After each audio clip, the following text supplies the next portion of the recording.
Hi, I'm Alexandria Ellis with HopNews.com. I'm here with longtime Hopkinton resident George Leal, who just published his 7th book, The Lost Colony of Roanoke. George, can you tell us a little bit about your recent book?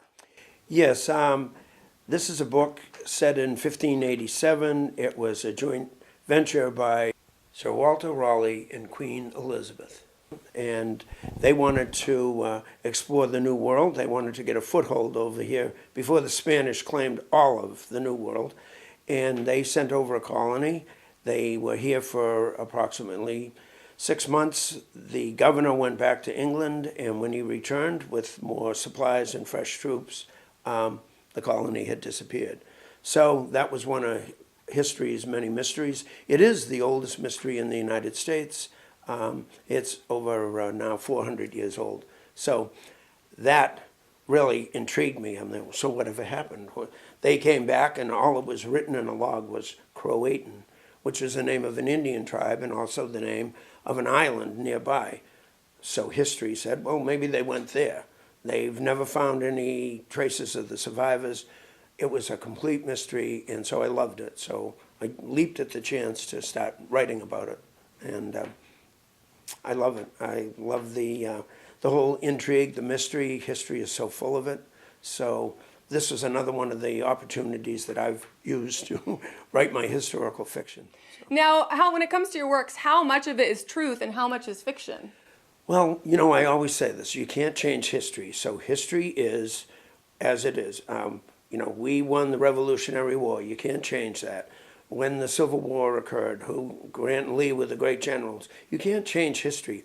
What you can do is bring in a fictional character to bring more life into it, to bring those boring facts and figures and names and dates and make them come alive. And that's what I try and do with my fiction. So. What sparked your interest in history? Was it, Boston is known as being such a historical city. Was it growing up in Boston, or what exactly started that for you? Well, actually, it's growing up in Hopkinton because it was such an interesting place. Actually, I came here when I was 2. I was born in Cambridge, but I think I've always been telling stories and always making up stories ever since I was a young child.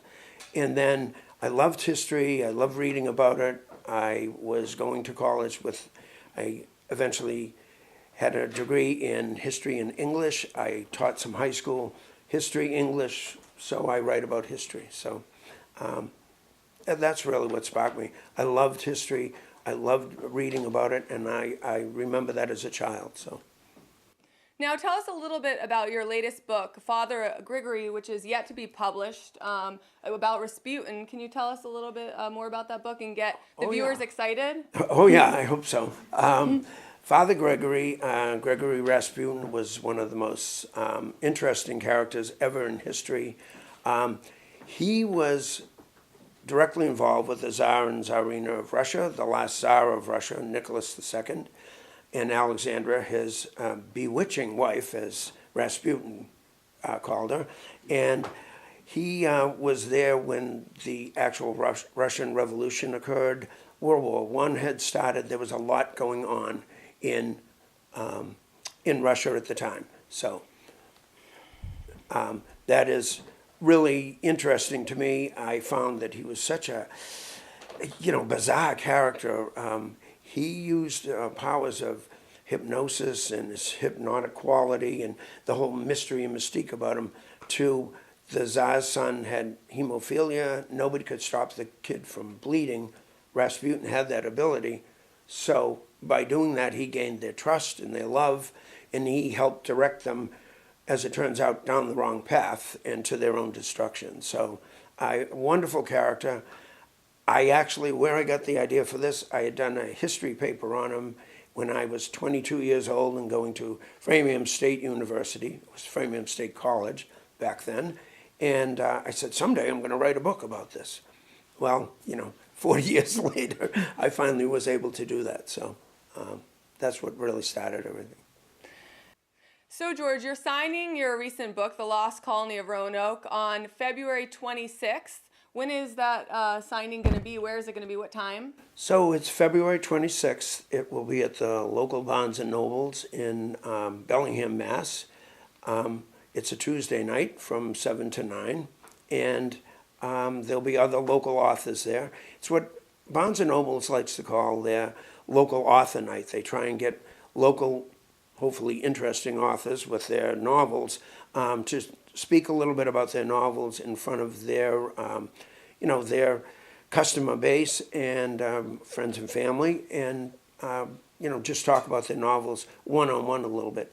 So it's an interesting concept they've come up with. I've done one previously. It was a few years ago. But this will be very interesting for me to be in there. So you're not in the spotlight. You're sharing, books and authors, and you get to talk to them as well. It's a pretty interesting concept. So that is February 26th from 7 to 9 o'clock. Barnes & Nobles in Bellingham. It's a very beautiful shop. It's a nice place to go. They have their own coffee shop and everything there, so it isn't a stuffy old bookstore as we used to think of them. So hopefully everybody can join me there. I would appreciate it. Fellow Hopkinton residents, we'd love to see you there with George. Thank you for your time. I'm Alexandria Ellis with HopNews.com. Thank you.